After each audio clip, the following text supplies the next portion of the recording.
Okay, Houston, we've had a problem here. This is Houston. Say again, please. Houston, we've had a problem. Let's now talk about position time graphs. I have an example here, just like in the doodle notes, the position time graph. And what we want to learn is about, well, what does this graph tell us? So let's think about this for a moment. So you got a person right here. He's standing.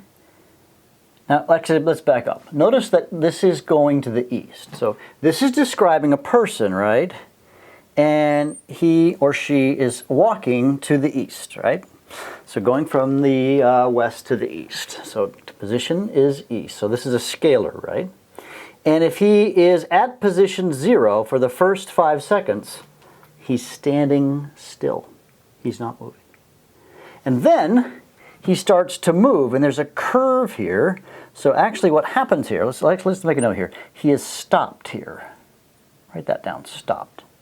At this particular juncture, and it's a curve, he's what we call accelerating. Now we haven't learned about acceleration, that's going to be later, but he's speeding up. So he's stopped at 0 and he goes fast. But yeah, and then at this point the line is straight, and this is what we call constant velocity. So he's moving at a specific speed, all right, in a particular direction, which makes it a velocity, at, say, 5 meters per second, or we'll figure out what it is.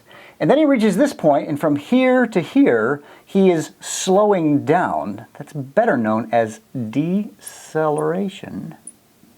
So slowing down his walk, and at this point, it's flat, all right? And that's stopped again. And here he is accelerating again, but back in the opposite direction. He's going west at this point. So this is the way we want to introduce a new concept. The idea is the velocity. Now, velocity symbol is a V with an arrow over the top, because velocity is like speed, the scalar, but with a direction. But the velocity, as it turns out, is the slope of the line. Now, you might remember, like from math class, the slope is the rise over the run. So we can say that delta D, the change in distance, over the change in time.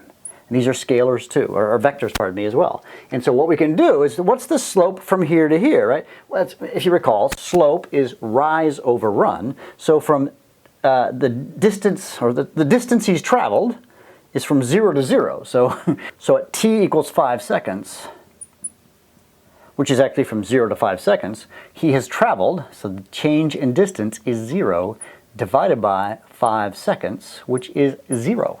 So that means he stops 0 meters per second to the east. So I guess it's not moving because it's 0, right? Now what about at t equal to 20 seconds? Now your graph on your paper is much better than what we've got.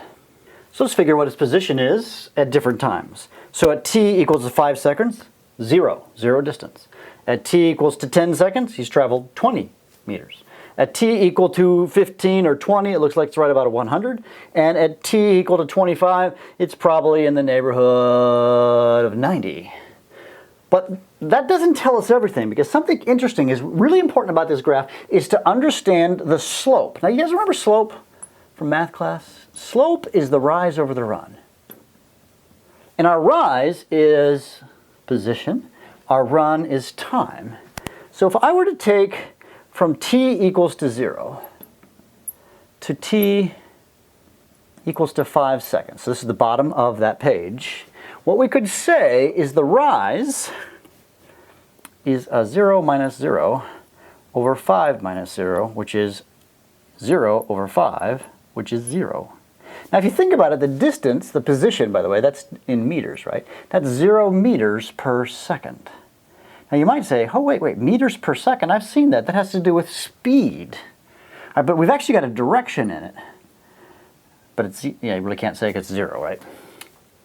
So that gives us something interesting. Let's explore this. Let's take one that isn't so 0-ish, right? So let's say we're going to go from t equals 10 to t equals 14 seconds, right?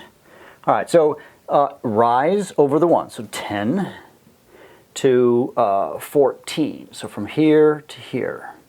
So what are these 2 points? Well, that'll be 10, comma 20, And as it's pictured better in the graph, it's actually more like here. That'll be 14, comma, let's say 84, right? So that's, I'm estimating that from the graph.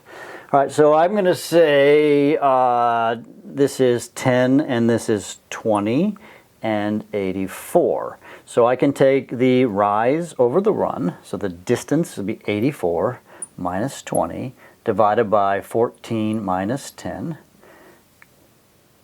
So that's 64 over 4, which comes out to be 16 meters per second. Now we do want to say to the east.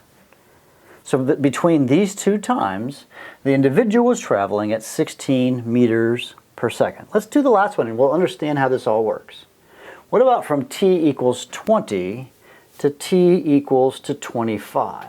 T equals 20 and then to t equals 25.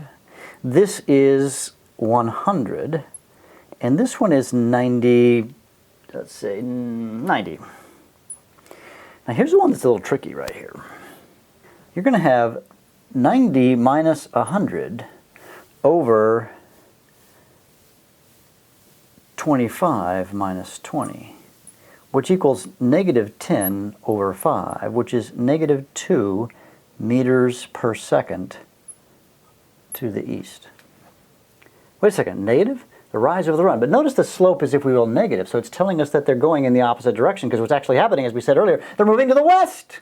So that's pretty awesome. That yes, we could actually say this is just saying as 2 meters per second to the west. And this is an opportunity for us to learn a new term. We haven't talked about this, but we're talking about this distance over time slope. So the slope of a position time graph is something called velocity. Now, remember we learned about speed. Velocity is v arrow, right, equals d arrow over t arrow. But it's also important to understand what happens in each region of the graph. If the slope is 0, it's stopped. If the slope is curved, parabolic, right, then it's increasing or decreasing. There's this term called acceleration. It's completely like our next unit. We're going to learn lots about acceleration. It's awesome. And here they're moving at a constant pace. You say constant velocity.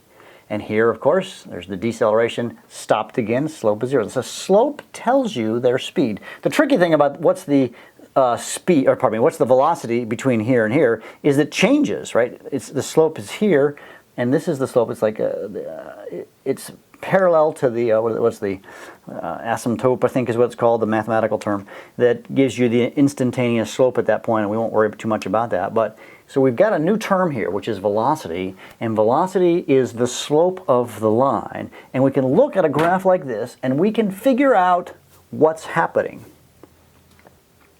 So one last thing. If the slope is positive, they're moving away from the reference point. If the slope is negative, they're moving back towards the reference point. Keep that in mind as we move through some more content on super awesome physics. Houston, we don't got no problem. Okay, Houston, we've had a problem here. This is Houston. Say again, please. Houston, we've had a problem.